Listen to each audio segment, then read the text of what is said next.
Salt बता दूंगा। अगर आपको कोई दूसरा भी मिल रहा रीजनेबल रेट में तो आप ले लो।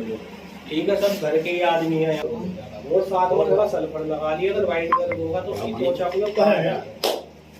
साल्ट बता दूंगा। अगर आपको कोई दूसरा भी मिल रहा रीजनेबल रेट में तो आप ले लो।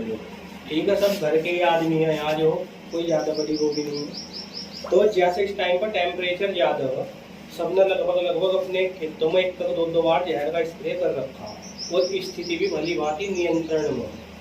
अब जैसे टेम्परेचर बढ़ेगा, बढ़वार के साथ साथ क्या ध्यान रखना कि जैसे गर्मी होती है, ज़्यादा जरूरत से सर्दी होती है, तो प्लांट जो आपका पौधा तनाव में आ जाएगा। तनाव का मतलब सपोज करो हम अभी अगर गर्मी में चल रहे हैं तो आदमी थोड़ा यार थकान सी ज़्यादा हो रही, तो सेम हो जीवन उसके अंदर भी, जीवन हमारे अंदर भी है, तो प्लांट का भी यही है, वो भी बेचारा तनाव में आ जा रहा है।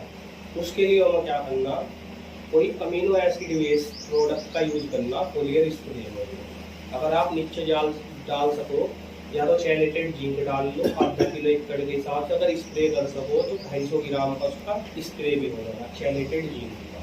ठीक है, एक प्रोडक्ट आता है एंटोक्स के नाम से, एंटी स्ट्रेस होता है वो। जैसा पानी भरा हुआ, ये कह रहे थे कि मेरा गन्ना झुलस गया भाई, सूख गया नीचे वो, तो जहाँ पर आप ये प्रॉब्लम देखोगे कि भाई मेरा गन्ने के पत्ते ऊपर से नीचे को सूखते हुए जा रहे हैं, तो वहाँ पर आप उस प्रोडक्ट का यूज कर सकते हैं। उसमें ऑर्गेनिक कार्बन है, एक एंटी स्ट्रेस के लिए प्रोटीन मिला रखा है, 1-2 सामान उसमें मिला ना। देखो सारा कंपनी खोलते नहीं, कोई भी हो तो आप उसका यूज कर सको। जो स्टैम्प अवस्था बढ़वाने के लिए आप NPK 20-20 का यूज कर सको फसल में, 100 ग्राम 1 टंकी के हिसाब से। अगर आप टैंकर से मार रहे हो 500-600 लीटर पानी है तो उसमें कम से कम आपको 2 पैकेट डालने पड़ेंगे। अलग अलग फॉर्म के NPK हैं। अगर आप इनकी बात करो, शुरुआती अवस्था में जब पल्ले लेने के लिए लगता तो ये रखा है 1261 मोनोअमोनियम फास्फेट होता। आप 2 किलो इसकी ड्रेंचिंग करो तो कल्ले बढ़िया निकलेगा। उसके बाद जब कल्ले निकल कर आ जाएंगे, फिर बात रह जाती है कि भाई ब्याज तो चलो मैंने ले लिया है,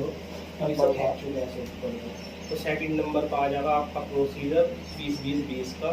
साथ में कोई सा टॉनिक लगा सको आप, जैसे माइक्रो न्यूट्रिएंट चैलेटेड में अमीनो एसिड भी है इसके अंदर, 250 ग्राम आप उसके साथ में ले लो, आप उसका स्प्रे मारो। उसके 20-25 दिन बाद अगर आपकी दोबारा व्यवस्था बनती है स्प्रे मारने की, हालांकि देखो आदमी हल्का सा वो स्प्रे करता है, टंकी टांगने का काम कैड़ा तो है अपने आप में, वो भी इतनी गर्मी है। तो 20-20 के बाद में नंबर आता है 0-32-34 का पोटेशियम फास्फेट कॉम्बो होता है।